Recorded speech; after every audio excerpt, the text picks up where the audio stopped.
Hey, what's up guys, it's ElasticSpyder here with a very long anticipated, I know it's only been out for just over a week, a Stalingrad review.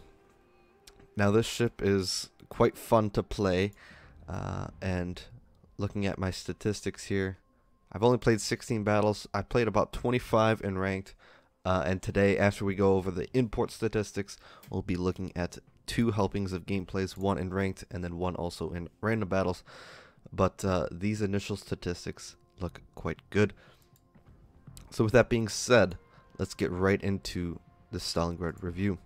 So I'll leave timestamps throughout the video, leading to different sections of the video where I detail, stats, gameplay, whatnot. So survivability 72,450. It's the highest tier 10 cruiser HP in the game. That's very comparable to a tier 9 battleship actually. And then we're looking at between 6 and 617 millimeters of armor. The only place that 617 is on the back of the turrets, so I wouldn't really count that. But we do have a nice 25 millimeter bow. Just kidding, it's a 50 millimeter bow. 180 millimeters main Citadel armor belts, which is quite nice. It's again pretty high for a cruiser. Something like a Moskva has 155, Zao 152. So a very nice Citadel armor belt. In terms of deck, we're looking at a 50 millimeter deck with a 50 millimeter upper belt, which is also very nice. And then of course 25 millimeter aft end. And then some thicker 50 millimeter plates there. The 170, oddly enough, down right around the steering gear compartment. If we're going to take some of this away, we can see, let's take the bow away. So we got a nice 50 millimeter plate here. This allows us to bounce a lot more shells. Certainly, the Moskva just got a buff in this area too, which is nice for that ship. But looking at the Citadel, well, the Citadel is a sort of like a pike nose, so to say. I'm not sure what this part is, but I guess it works. It's kind of a pike nose. You can kind of see that here. If it was straight across, it would this line would be more like that. So it is a little bit more, I guess you could say, like a Yamato, where it's got the 2 cheeks.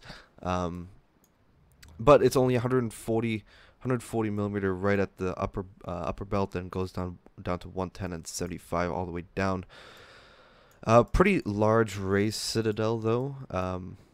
Goes a decent way above the ship, about halfway up, so it's still pretty similar to Moskva. And then a 70 millimeter Citadel deck after you have to go through that first 50. So, and then I believe on the bottom of the ship it's like a 15 millimeter. But nonetheless, I guess that doesn't really matter all that much.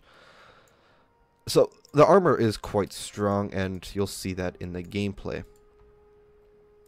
Artillery wise, we have 305 millimeter guns. Very, very nice guns here. These guns, well, you'll see from the gameplay, and they kind of are already well renowned for being full-on cruiser killers, and even certainly battleship killers to that extent as well. Let's see here. Just want to pull it up. So you get 9305. Looking at the reload, 17.6 with my reload, 35.6 second turn time, 204 meter dispersion. I do take aiming systems, and we'll get into the captain perks and upgrades in a little bit. A very nice fire chance at 34,000%, 34%, with a nice HE shell damage of 4,500 a shell.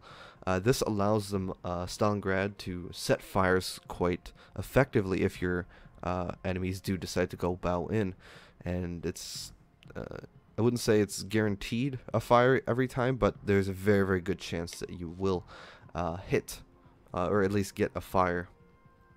But nonetheless, since these are 12-inch guns, you do get very nice 9,200 AP shell damage, and the firing range goes out to 20.4 kilometers with HE and AP shell velocities sitting at a staggering 950 meters per second, and with some very nice shell characteristics, you are certainly going to be allowed to hit things very consistently at those max ranges, especially with a 2.65 sigma, and that is quite insane. That is the highest sigma in the game, better than the Yamato. Everyone knows that the Yamato is a very accurate battleship, but the Stalingrad has taken that over. AA defense, well, it's quite lackluster, to be honest. The only decent AA DPS that you get is these mid-range and long-range. Particularly the long-range, you get 5.7 kilometer range with 167 average DPS.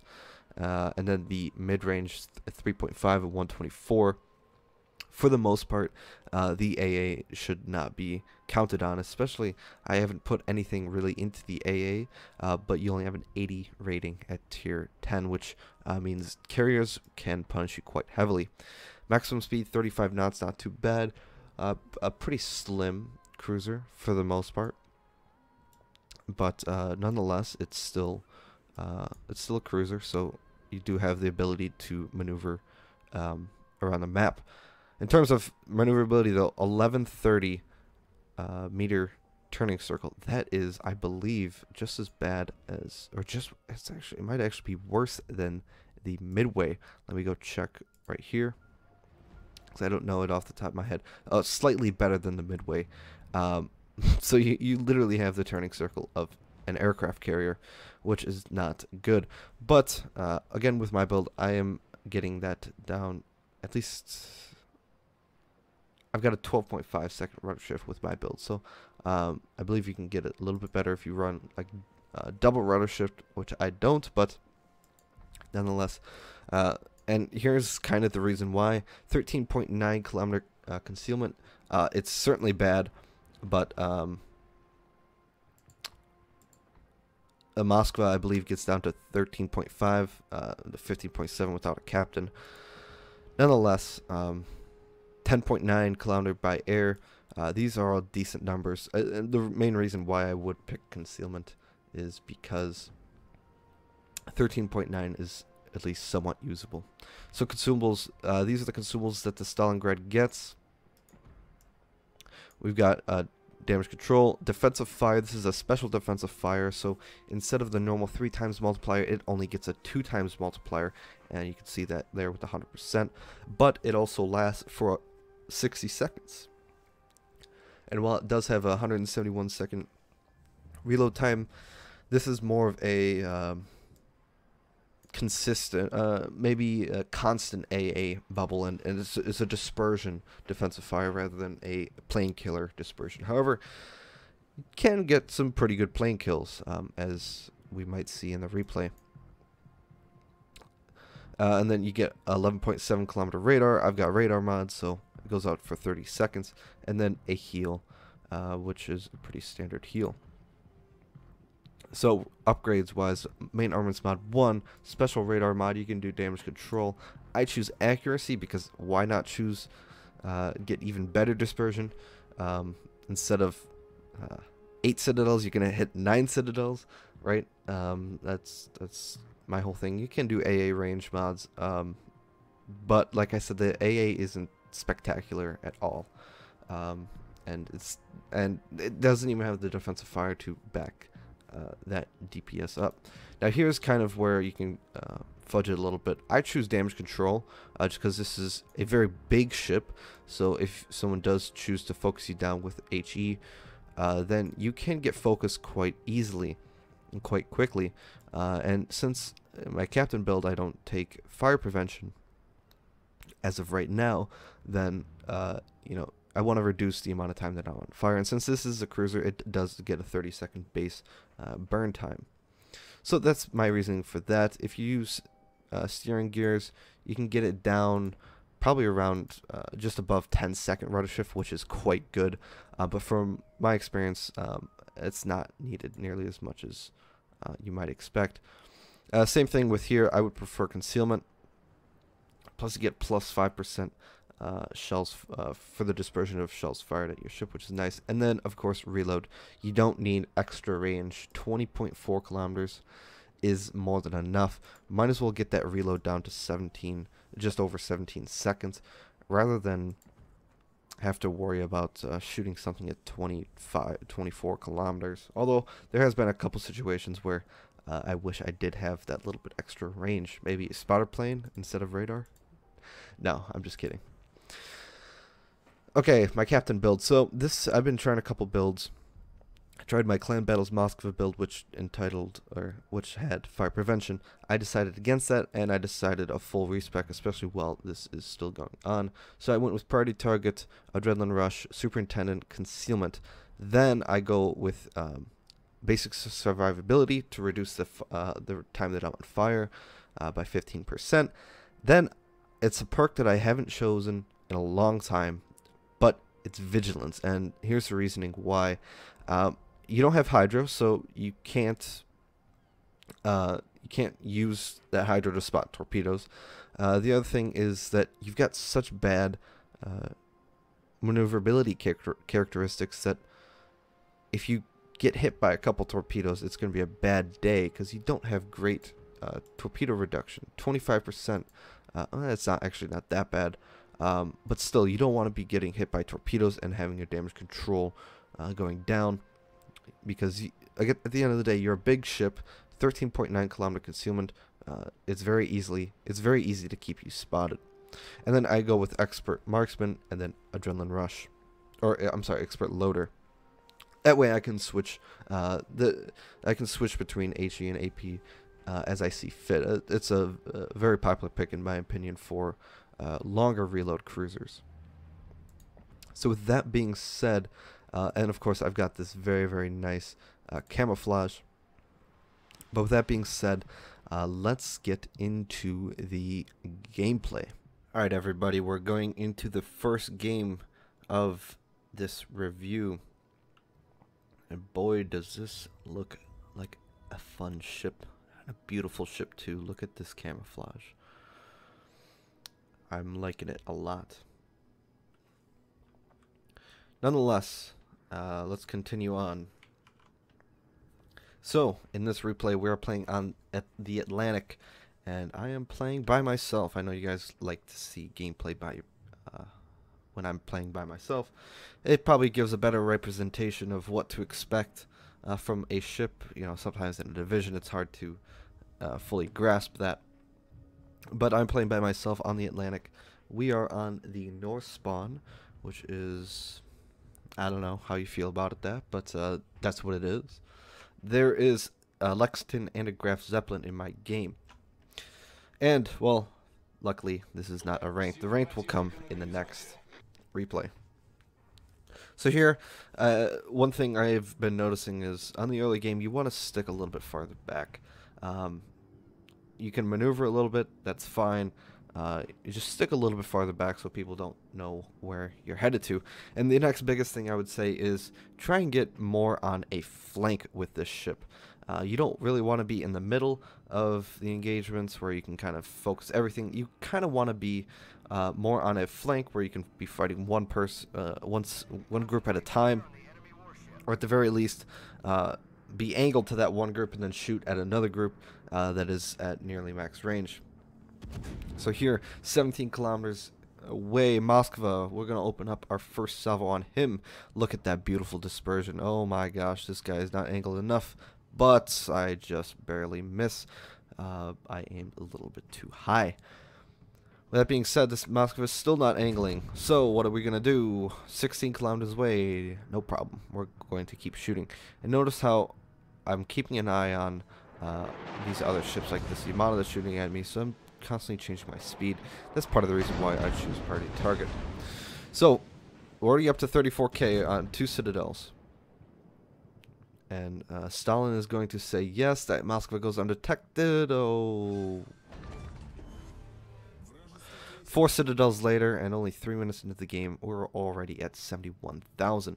So this passage right here is usually a pretty difficult one to undertake. However, I was, going slow at the beginning, And then with my decent armor and, well, great great shell velocity and great guns, I was able to actually kill that Moskva so he wouldn't detect me. And I can go dark. And the other thing too is that I took it slow. I knew that people were going to be shooting at me. I saw that these battleships were spotted, especially after they started shooting at me. So I know I can't turn well, so I just slow down. I'll play with my speed a little bit.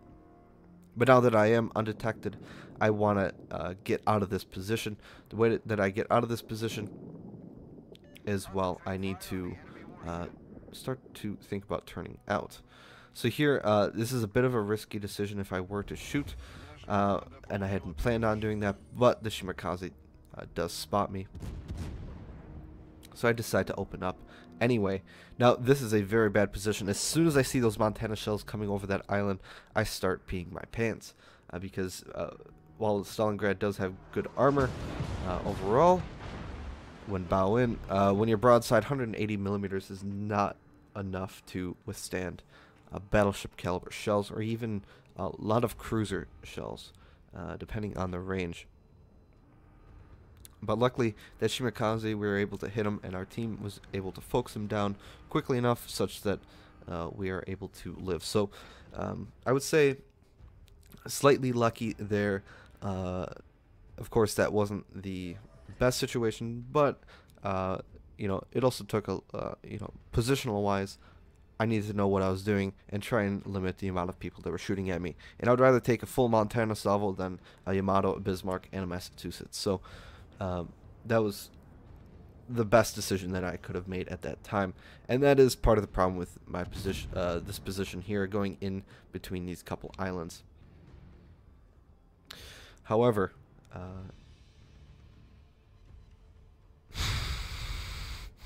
DD at 18.5 kilometers, no problem, 7K. So the other thing with this ship is that it gets very, very nasty. Penetration over distance, and when you get destroyers that start to angle and try and dodge the most of your shells, you're too accurate. So most of the time, if you aim correctly, your shells will go right where you aim, and that means that, well, if a destroyer decides to go stern on or bow in, most of the time stern on, well, you're just going to pen them regardless. Which leads to situations like that where you get 6K damage on enemy destroyers. So let's go here. I'm worried about this Montana at the moment because I know he's going to be angling, shooting at me. So I'm going to have to turn out and angle towards him. I'd rather take 15-inch shells than 16-inch shells. They do less damage. The 15-inch, and well, Bismarck only has 8. Montana has 12, so pretty good decision there. So I popped my radar. I thought maybe there's a destroyer that came back or something. Actually, that Bismarck did go dark, but kind of a waste of a radar in my opinion at the end there. So as soon as this Montana goes down, I'll have pretty much free reign to kind of push as I see fit. Harugumo, he's pushing back into the cap, or one of them is pushing back into the cap. And we're going to see how this turns out here. Again, one pen, around 2K damage. So with the Stalingrad, you do get 2.65 Sigma, which is very nice, best in the game. Now it also has, because for whatever reason they thought it was a good idea, they being wargaming, to give it 25-degree pen angles. Standard is 30, so if there's a ship that is, let's say, if you take a flat plate and angle it at 30 degrees to your guns, you will auto bounce. Unless you can overmatch, but let's just talk like a 50 millimeter plate, 16-inch shells. You know, 30%. If your angle at 30 degrees, if that armor plate is angled at 30 degrees, you will not pen that. However, if because the Stalingrad has 25-degree pen angles, that means that if you have a 50 millimeter plate angled at 30 degrees, given that it has enough penetration, it will penetrate that armor plate because it has enough angle to actually go through and penetrate instead of just ricocheting off, which is nice. Again, I don't know why they did it, but they did do it. This means that, see this Yamato who's angling at me? I should actually be switching to AP here, because, well,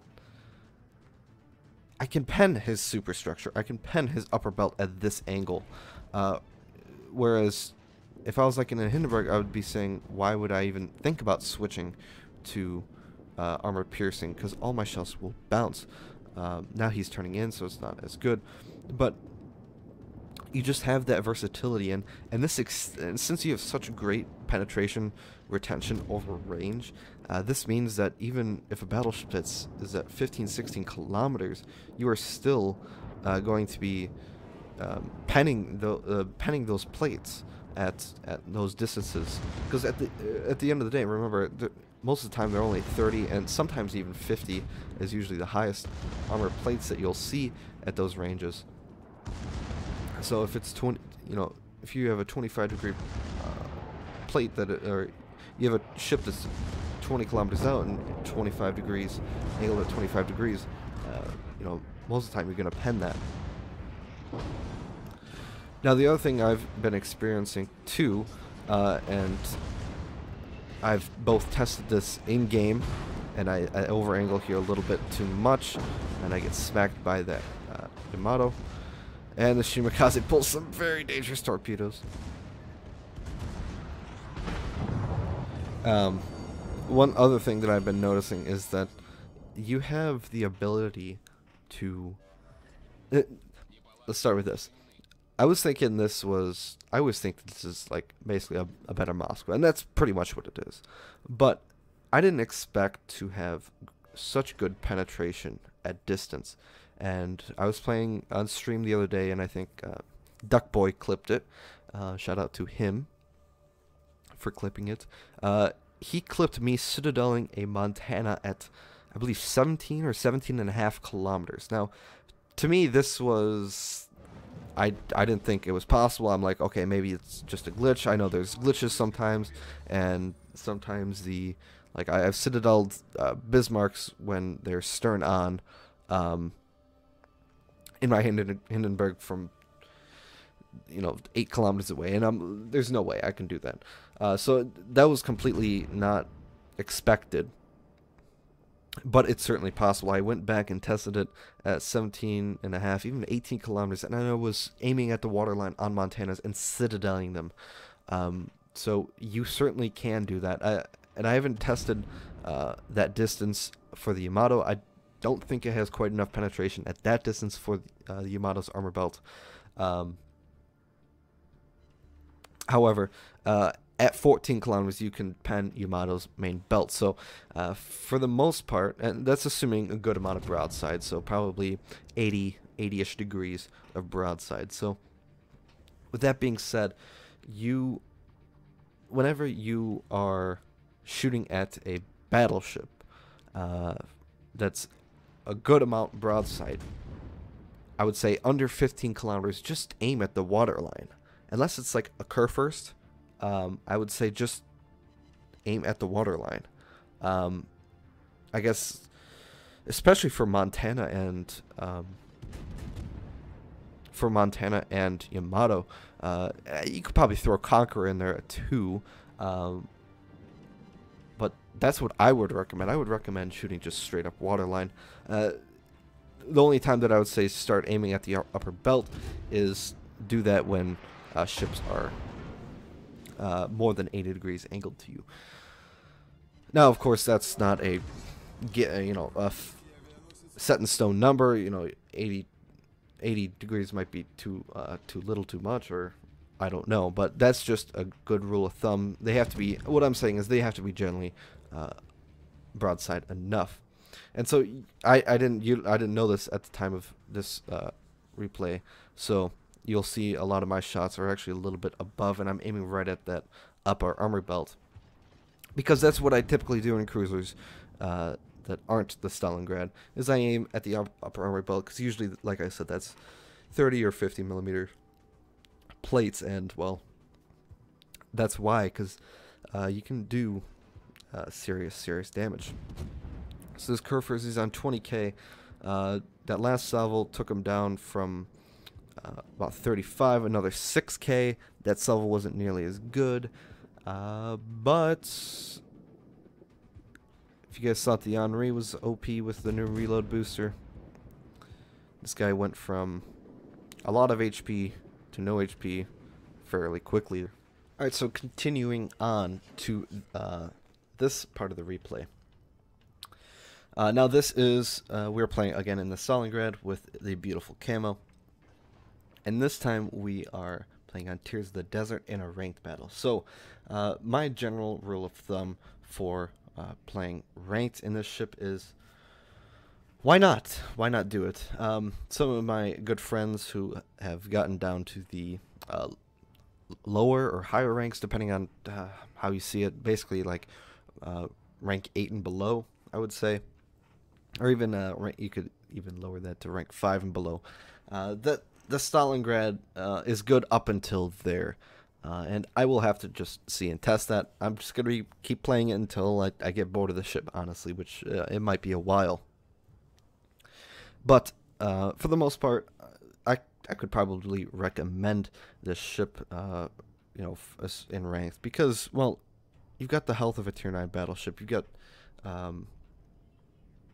20% more HP than, sorry, 40% more HP than a Des Moines. You've got guns that are just, I mean, they're beyond rail guns. They are just like plasma rifles. They just instantly delete your opponents, and we'll see more of that here. The amount of dev strikes and over 30k salvos that I've gotten when people aren't broadside, it's completely astounding.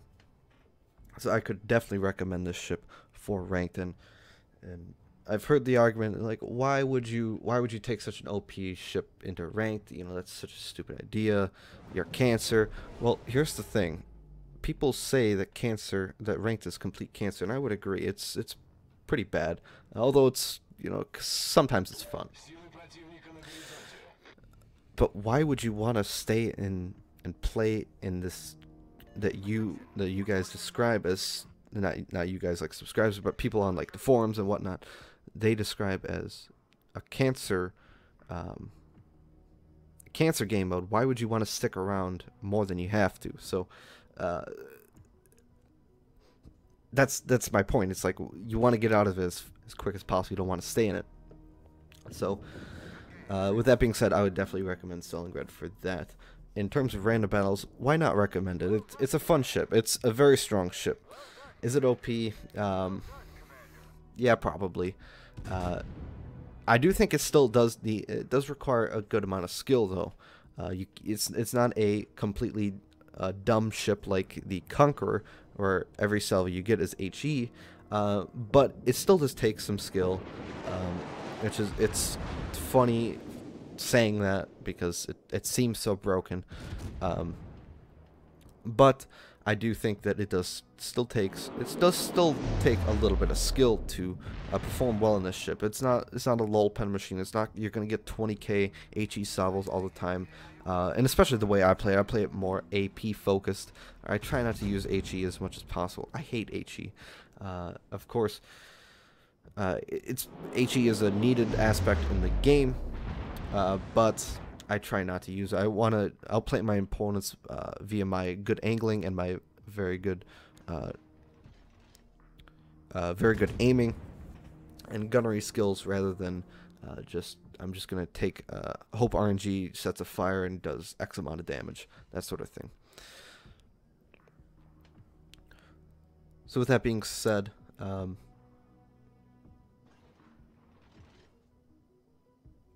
yeah, it's a good ship. It's a good ship. There's no denying it.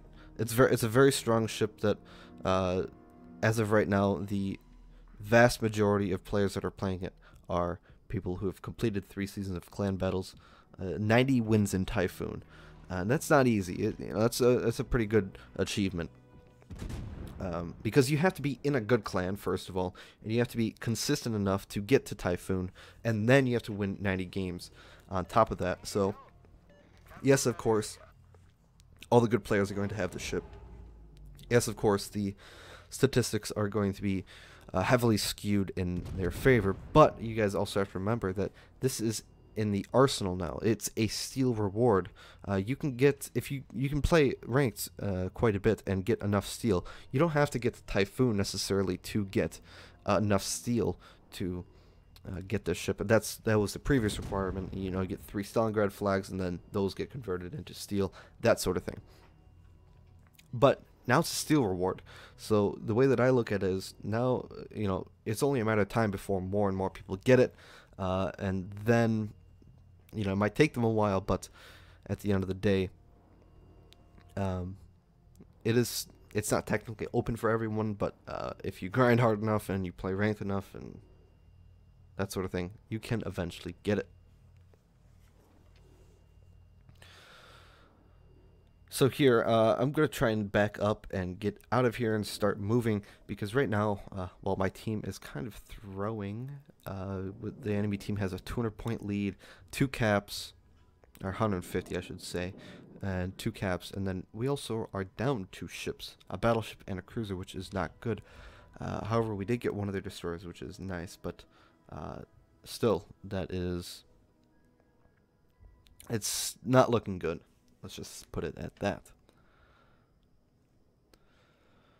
So, do I think they should change to Stalingrad?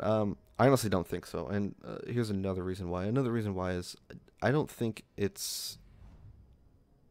There's no doubt it's a strong ship, right?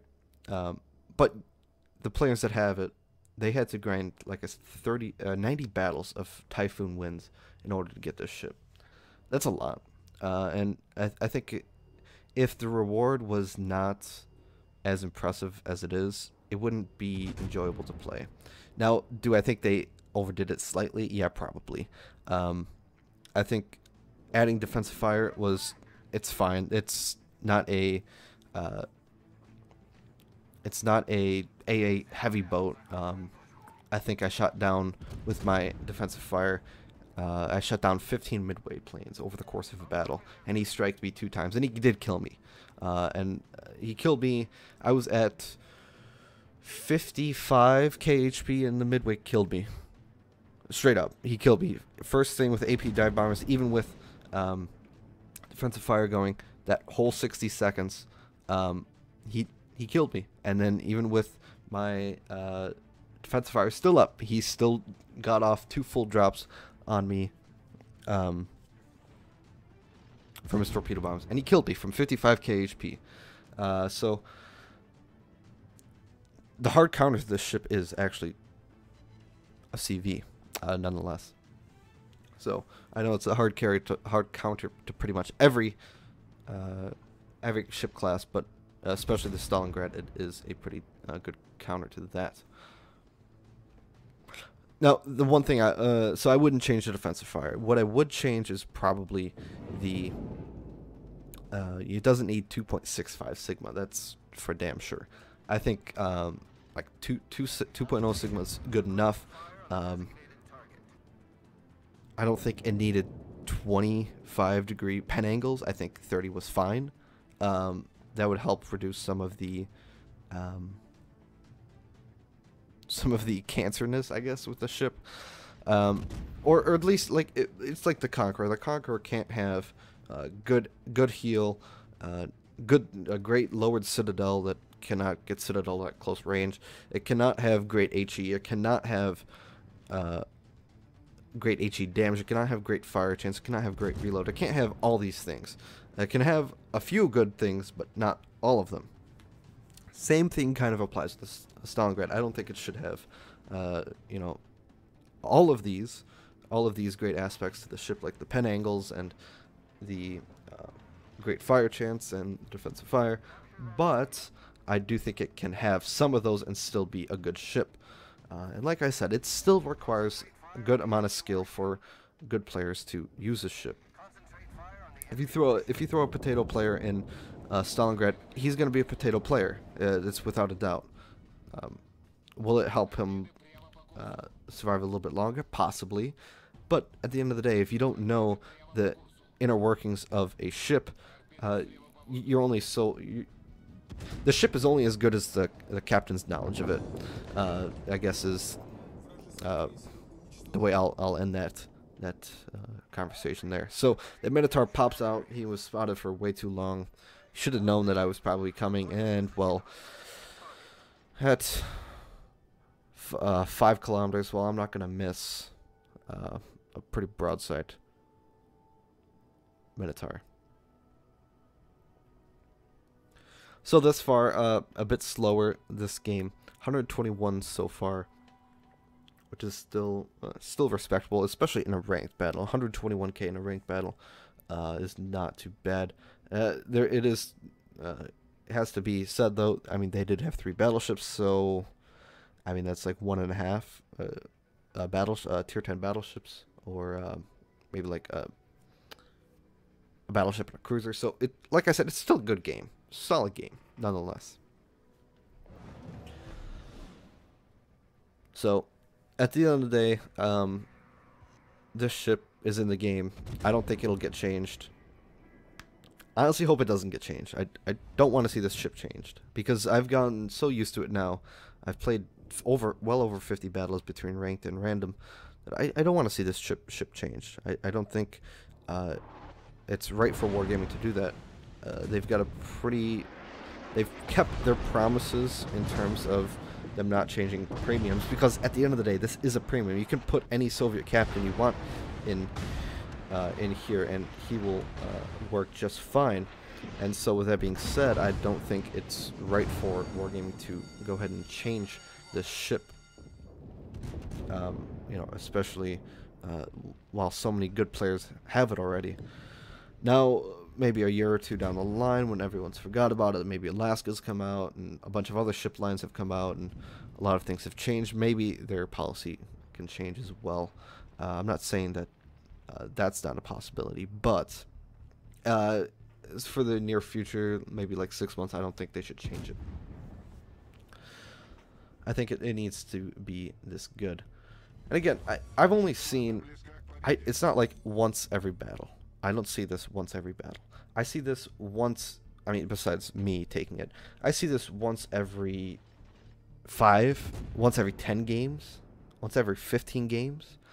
It depends what game mode I'm playing, whether it's ranked or random. If it's ranked, I'm actually seeing slightly more. It's close to the 1 in 10. The random, it's 1 in 15. So, but nonetheless, I do enjoy this ship. It's a fun ship to play, and right now, to get a Unicum status, you have to do well over probably 170k average damage, have 75% win rate, and probably have 2.5, 3 frags a game for it to be Unicum. Now, these games aren't nearly my best games, but I'm consistently doing around 180, 200k in this ship. There's been a couple games where I haven't done so well. I mean, I haven't done so well, meaning that with respect to the ship, you know, a 120k damaged game in a random battle is still a very good game in terms of any other ship. But in the Stalingrad, that is just not the case. So here, I gotta stay angled a little bit to pretty much everything. Kurfürst getting on C, Republic kiting away, and then Hindenburg that's spamming, it looks like HE on me. Yep, it is HE. So, but fortunately, we get that kill.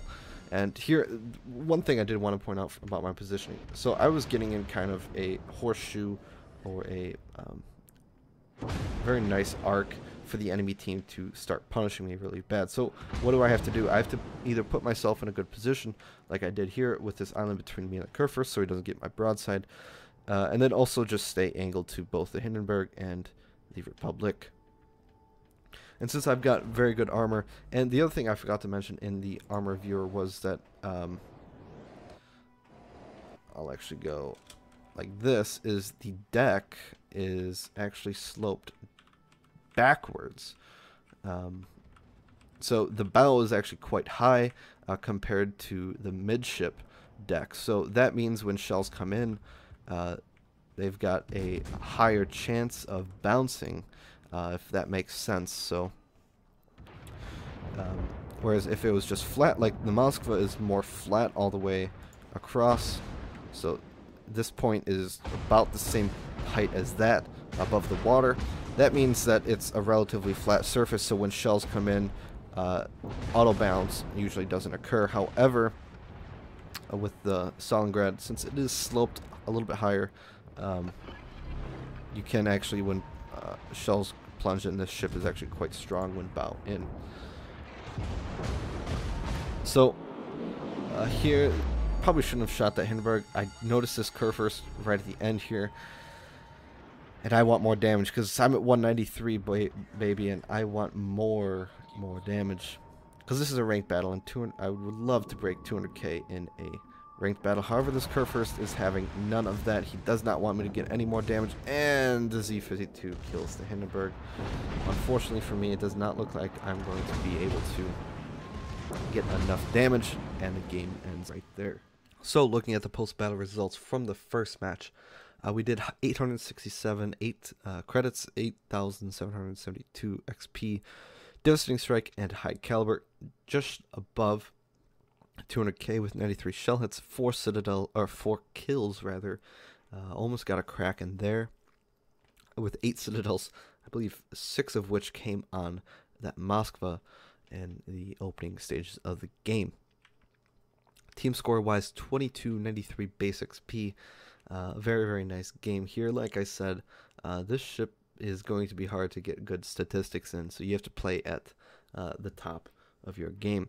But I thought this was a pretty good representation of what, or I would say a above average representation for me, what this ship is capable of. And I'm not nearly a sneaky snake. I'm not nearly some of the other better players, but I think I'm a very solid player, and I know what I'm doing, and I can produce some good results. So that being said, like I said, I tried to stick more to the AP, and that's kind of been my play style throughout playing at the higher tiers. Is I want to hit the big shots with my cruisers, rather than sometimes using HE. So that's just my tendencies. But armor piercing wise, 180, nearly 180k. Not a lot of fire damage, but that's okay. 1.3 million potential damage. And like I said, I tried to, for the most part, give you guys some tips on the positional wise. You want to stay on a flank, that sort of thing, and try and limit the amount of people shooting at your broadside, because you will not survive very long. And with all the credit bonuses and discounts, I managed to get 750,000 credits. So with some Iron flags and some credit flags, this is actually quite a very good credit earner, which is very nice to see. So granted, I did have to work quite hard, and it's nothing like in Missouri, but nonetheless, it is still quite good. So I'll just go through this second set of screenshots here. 700k, devastating strike, high caliber, 198k, just shy of 200 again in a ranked battle, 3 citadels, 1 ship killed, 10 fire, so a little bit more HE, 2061 base XP, very nice there. And unfortunately, that's all the screenshots I took for this match. So let me know what you guys think of this ship. It's a very strong ship. It's hard to say it's OP, but I think it would have to be classified as that. However, like I said, I don't want to see it change. I think it should stay in the game as it is. I just don't want it to this to become the precedence for upcoming ship lines. I don't want it to be the gold standard for how to make ships.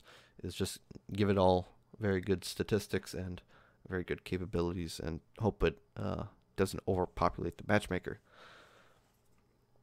But I hope you guys enjoyed this review. It's definitely a longer one. Typically, we don't do 2 gameplays in one, but I thought I'd throw this ranked gameplay in here. And like I said, I'll leave timestamps in the description for you guys. So with that being said, I think that's all I have for you guys today.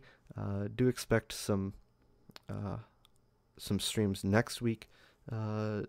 This should come out Sunday, so I am starting school, so we'll have to see there. It's going to be a little bit interesting, but I do expect at least 1 stream next week. And follow me on Twitch, subscribe on YouTube if you're not subscribed already on YouTube. And I hope you guys enjoy this review. Anyways, I will see you guys later.